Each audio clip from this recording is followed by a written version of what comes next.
नमस्कार दोस्तों, अनुपमा भक्ति चैनल में आपका स्वागत है।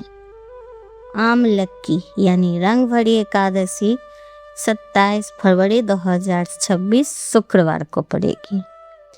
27 फरवरी वाली आमलिक एकादशी से ही काशी ब्रज में होली के उत्सव भी शुरू मानी जाती है।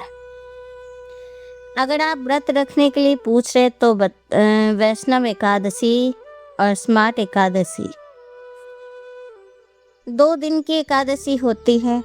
तो स्मार्ट एकादशी 26 फरवरी 2026 गुरुवार को मनाई जा रही है और वैष्णव 27 फरवरी 2026 शुक्रवार को मनाएंगे। अपराह्न का समय है 6:50 से 9:10 तक। विष्णु कृपा, धन्य धान, वृद्धि, पापनाश, होली उत्सव का शुभ आगमन इसी एकादशी से होता है। गृहस्थ लोग स्मार्ट एकादशी करते हैं, पर उदया तिथि का अगर हम लें तो ये 27 को ही पड़ेगा। तो एकादशी हम 27 को ही रखेंगे। और अगर इस्कॉन टेम्पल के अनुसार हम एकादशी देखें, वैष्णव एकादशी ऐसे बोलते हैं, जो कृष्ण के भक्त करते हैं एकादशी, वो 27 को ही होगी। तो आप अपने अनुसार एकादशी कर लीजिएगा। अगर 26 को करना है तो 26 को करें या 27 को। वैसे सभी लोग 27 को करेंगे उदया तिथि के अनुसार। आमलिक एकादशी व्रत कथा है कि युधिष्ठिर ने श्री कृष्ण से फाल्गुन शुक्ल पक्ष की एकादशी का महत्व जानना चाहा। श्री कृष्ण ने राजा मानधाता और वशिष्ठ के संवाद के रूप में ये कथा सुनाई।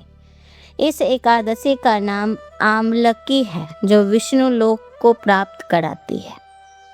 मानधाता ने वशिष्ठ से आमलकी वृक्ष की उत्पत्ति के बारे में पूछा। वशिष्ठ ने बताया कि भगवान विष्णु के मुख से एक चंद्रमा के समान कांतिमान बिंदु पृथ्वी पर गिरा। इस बिंदु से आमलकी वृक्ष उत्पन्न हुआ। यह सभी वृक्षों का मूल है और पापों का नाश करता है। उसी समय ब्रह्मा जी उत्पन्न हुए और उन्होंने सभी प्रजातियों की रचना की। देवता और ऋषि जब आमलकी वृक्ष के पास पहुँचे तो उन्हें आश्चर्य हुआ। ये इस वृक्ष को नहीं पहचानते थे। तब आकाशवाणी हुई कि यह आमलकी वृक्ष विष्णु का अति प्रिय है। इसके स्मरण से गोदान का फल मिलता है। स्पर्श से दुगना और फल खाने से तिगुना पुण्य प्राप्त होता है। इसके मूल में विष्णु, ऊपर ब्रह्मा, स्कंद में रुद्र, शाखाओं में मुनि, टहनियों में देवता, अब पत्तों में वसु, अब फूलों में मरुदुन्न और फलों में सभी प्रजाति के निवास करते हैं। यह वृक्ष सर्वदेवमय है और विष्णु भक्तों के लिए पूजनीय है। ऋषियों ने आकाशवाणी करने वाले से उनकी पहचान पूछी तो आकाशवाणी ने बताया कि यह स्वयं सनातन विष्णु है। यह सुनकर ऋषियों ने विष्णु की स्तुति की। उन्होंने कहा, संपूर्ण भूतों के आत्मभूत आत्मा एवं परमात्मा को नमस्कार है।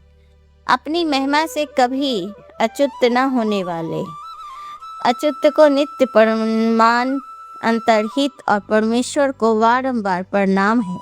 दामोदर कवि सर्वज्ञ और यज्ञेश्वर को नमस्कार है। मायापते आपको प्रणाम है। आप विश्व के स्वामी हैं, आपको नमस्कार है।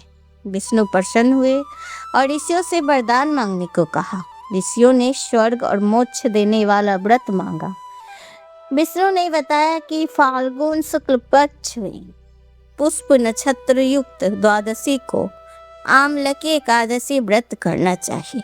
इस दिन आंवले के वृक्ष के पास रात्रि जागरण करने से सभी पापों से मुक्ति मिलती है और हजारों गायों के दान के बराबर फल प्राप्त होता है।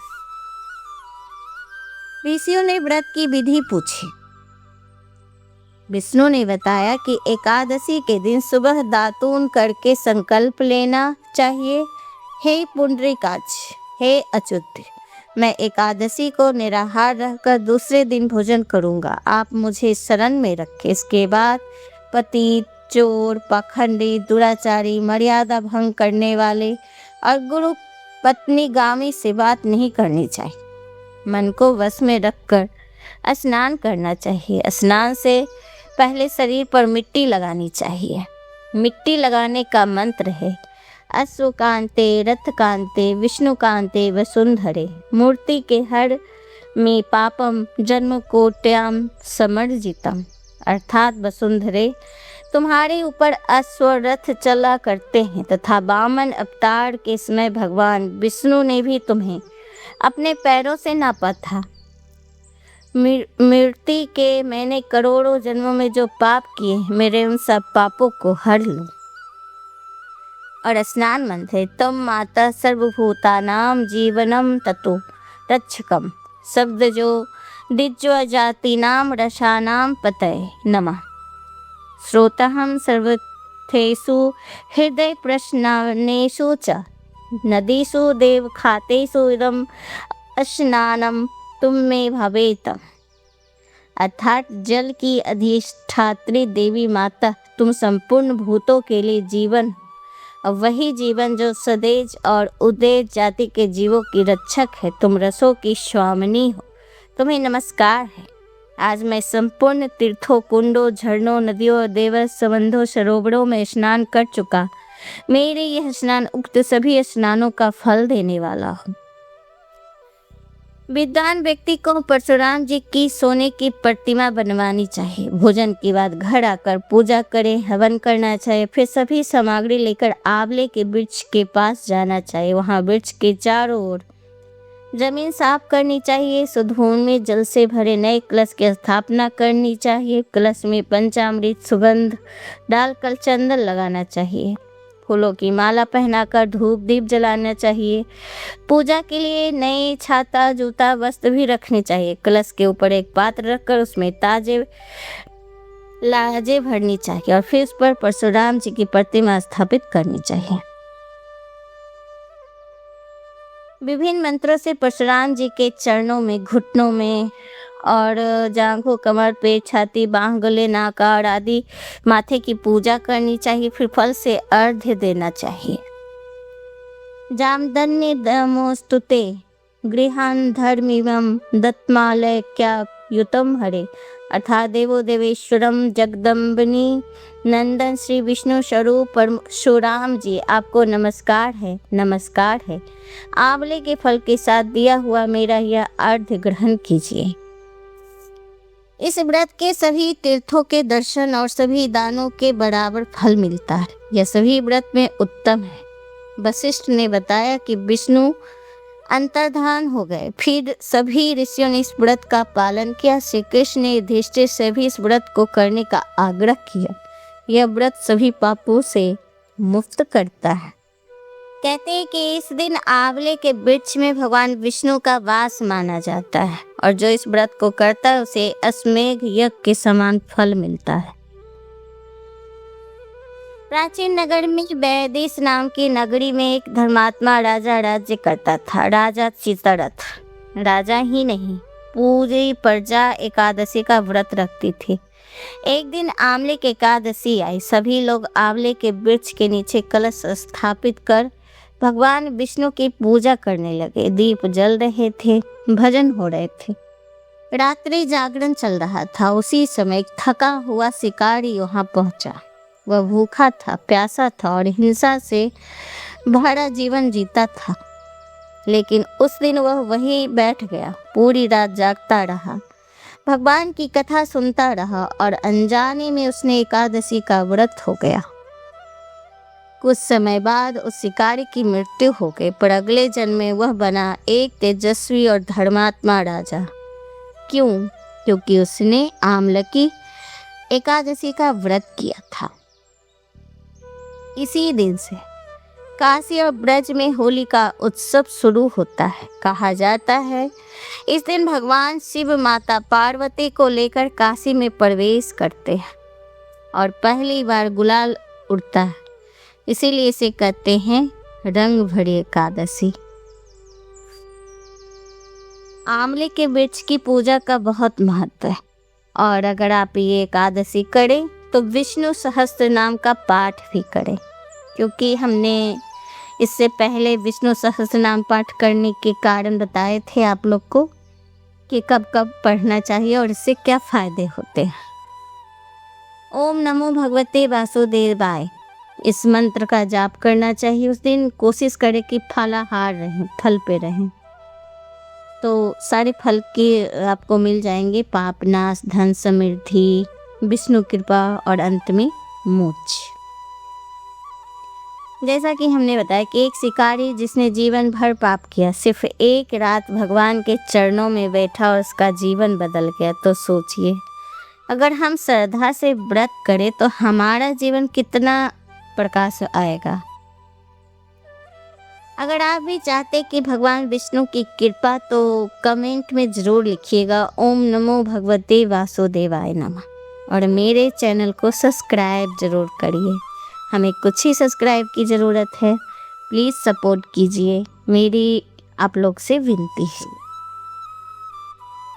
आज से सिर्फ ब्रज में ही नहीं होली मनाई जाती है, बल्कि काशी में भी। काशी की गलियों में कुछ अलग ही घंटियां भी आज जैसे मुस्कुरा रही हो। गंगा की लहरें भी उत्साहित हो रही हो, क्योंकि आज स्वयं भोलेनाथ अपनी अर्धांगिनी गौड़ा के साथ काशी में प्रवेश करते हैं और उड़ता है वहाँ पे प्रेम का पहला गुलाल। यही है रंग भरी एकादशी। गंगा में घाटों पर हल्की धुन, पंडितों के मुख से निकलता हर हर महादेव। मंदिर के कपाट खोलते हैं और भक्तों की भीड़ उमड़ पड़ती है।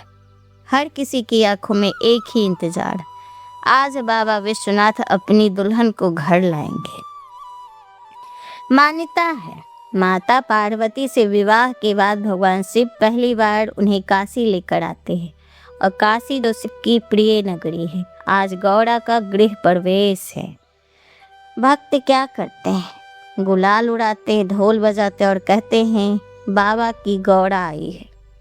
दोस्तों, आपको पता है बसंत पंचमी में तिलक फलदान गया था और शिवरात्रि में शंकर भगवान का विवाह हुआ, और इसी रंग भरी एकादशी के दिन गौड़ा अपने ससुराल आती है। पहली बार ससुराल में गृह प्रवेश होता है उनका, इसलिए भी आज उनके भक्त लोग होली मनाते हैं।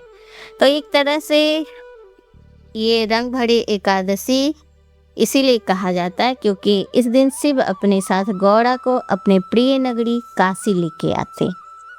ना पिचकारी, ना रंगों की बाल्टियाँ, बस एक चुटकी गुलाल, जो चढ़ता है सीधे बाबा विश्वनाथ को और फिर उड़ता है हवा में जैसे प्रेम का आशीर्वाद। काशी की गलियां आज ब्रज बन जाती है, हर कोई झूम रहा है। हर हर महादेव, बोल बम, जय माता गौड़ा। रंग भरी एकादशी सिर्फ उत्सव नहीं, ये मिलन है शिव और शक्ति का, भक्ति और प्रेम का, जीव और शिव का। आज के दिन भक्त भी अपने भीतर के शिव और शक्ति को मिलाते हैं, और जो ऐसा कर ले उसका जीवन रंगों से भर जाता है। कहते हैं जो इस दिन काशी में होता है उसे महसूस होता है जैसे सच में भोलेनाथ सामने खड़े हैं। गुलाल सिर्फ चेहरे पर नहीं लगता है, सीधे दिल पर लगता है। आंखों में आंसू बहते हैं और होठों पर बस एक नाम, महादेव। अगर जीवन में प्रेम चाहिए तो शिव जैसा अपनाओ, अगर भक्ति चाहिए तो काशी जैसा बनो, और अगर रंग चाहिए तो आज अपने मन को महादेव के चरणों में रंग दो। महादेव के चरणों में रंग दो, क्योंकि आज भी काशी में उड़ रहा प्रेम का पहला गुलाल यही है रंग भरी एकादशी। तो नारायण नारायण और हर हर महादेव दोनों का नाम लीजिए। आज की जानकारी कैसी लगी हमें जरूर बताएगा। नमस्कार।